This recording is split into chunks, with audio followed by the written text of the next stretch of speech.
My name is Thomas Dixon, and in my opinion, anger is not quite as healthy as some people think it is. When I think of anger, I think of myself losing it, growling at the radio, shouting at the cat, feeling homicidal rage towards the person next to me in the quiet carriage on the train, eating their crisps noisily. It's not a healthy or happy feeling.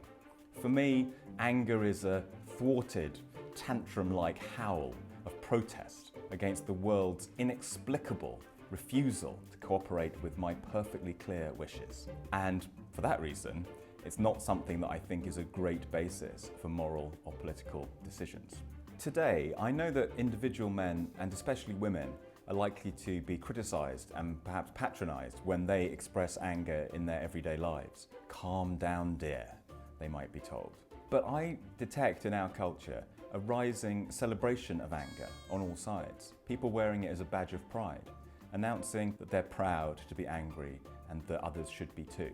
I don't buy into any of this. I think there's a real danger that boasting about anger becomes a generalised licence for hate.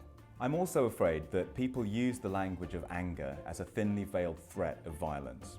When you hear a politician saying that if a decision doesn't go their way, then they fear there could be civil unrest and public anger, I take it that what they're really saying is, if you don't do what I want, then there might be riots and there might be violence. And again, I'm not sure that's a healthy way to conduct political discourse.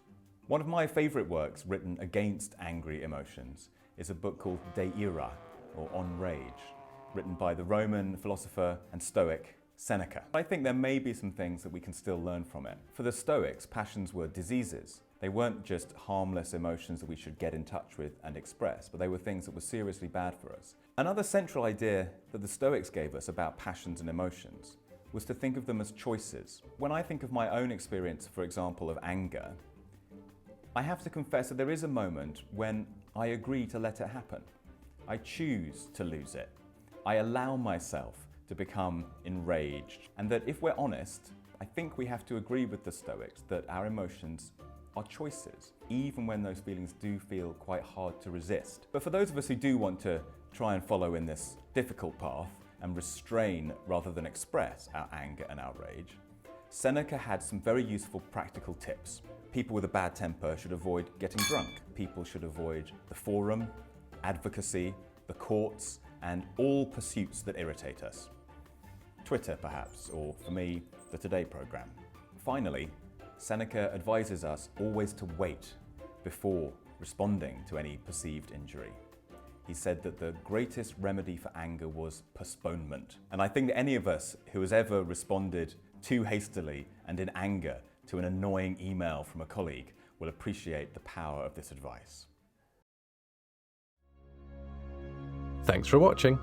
Don't forget to subscribe and click the bell to receive notifications for new videos. See you again soon.